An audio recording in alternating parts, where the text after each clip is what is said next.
देखिए, वैसे तो छठ करने में बहुत संकट होता है, लेकिन मैं देख रहा हूं लोगों की बातों से कि जो दिल्ली सरकार है आम आदमी पार्टी की, वो जानबूझ के लोगों की समस्याओं को निदान नहीं कर रही है, बल्कि उलझा रही है।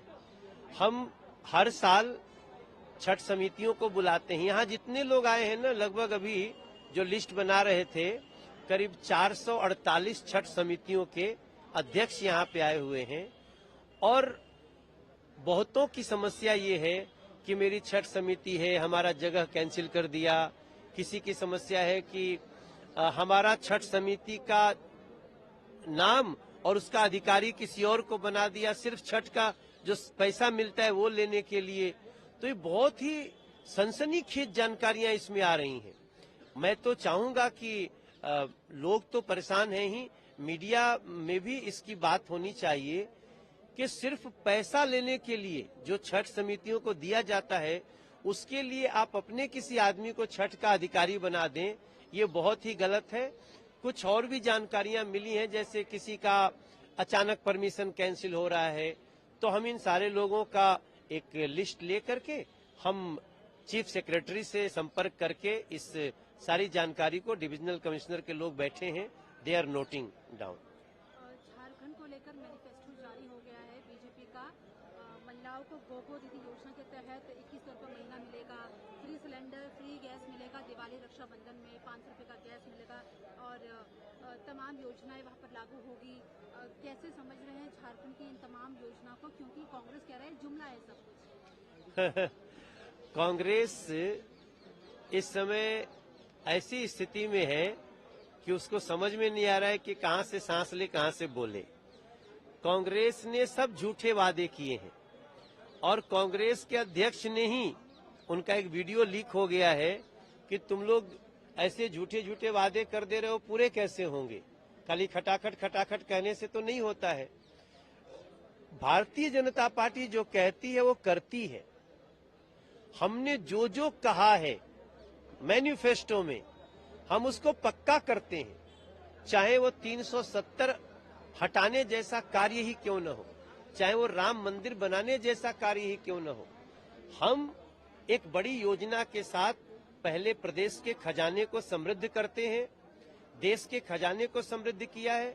अब उसके बाद हम नई नई बातें वो कहते हैं जो हम कर सकते हैं। तो भारतीय जनता पार्टी झारखंड में जो चुनाव लड़ रही है हमारी, वो अमित शाह जी ने आज मैनिफेस्टो दिया है।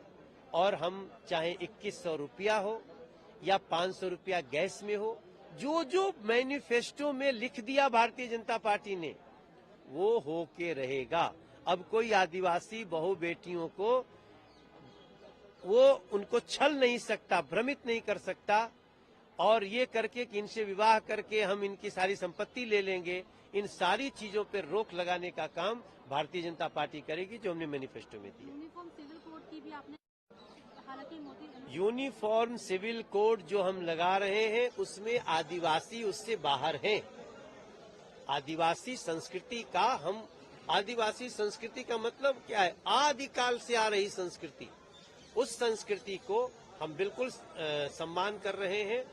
इस देश में कई सेक्टर में रिजर्वेशन होता है ना, तो वो समझ लीजिए वो रिजर्व है। आज मैनिफेस्टो में अमित शाह जी ने क्लियर कर। आखिरी सवाल है, प्रियंका गांधी वाड्रा कहते कि पीएम रोजगार देने में विश्वास नहीं करते, कुछ उद्योगपतियों को ही लाभ पहुंचाने में विश्वास करते हैं। कांग्रेस अब बोलने लायक तो रही नहीं। आज प्रियंका बडेरा जी को चुनाव लड़ने केरल जाना पड़ा। वो केरल की तो रहने वाली नहीं है। केरल तो मुझे लगता है उनको जाना भी किसी काम से नहीं होता होगा। लेकिन जहां उनकी पूरी सल्तनत थी, रायबरेली, अमेठी, सुल्तानपुर, वहां से क्यों नहीं चुनाव लड़ा उन्होंने? इसका जवाब दें वो।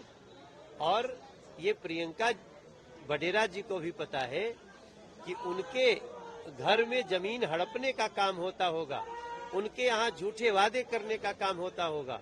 भारतीय जनता पार्टी जो कह देती है वो करती ही करती है, और ये विश्वास जनता को। दिल्ली में जमुना जी पर 2020 से छठ को बैन कर दिया गया। 2020 में आम आदमी पार्टी की सरकार थी। कारण हमें ये बताया गया, हम लोग कई बार इसके लिए आंदोलन भी किए, हमें चोट भी लगी। एक बार तो कान में बहुत हमको भारी चोट लगी थी पानी के बौछार से।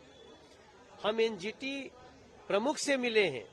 एनजीटी प्रमुख ने भी कहा हमने कहीं भी यमुना जी पे छठ को बैन नहीं किया है, ये दिल्ली सरकार का निर्णय है।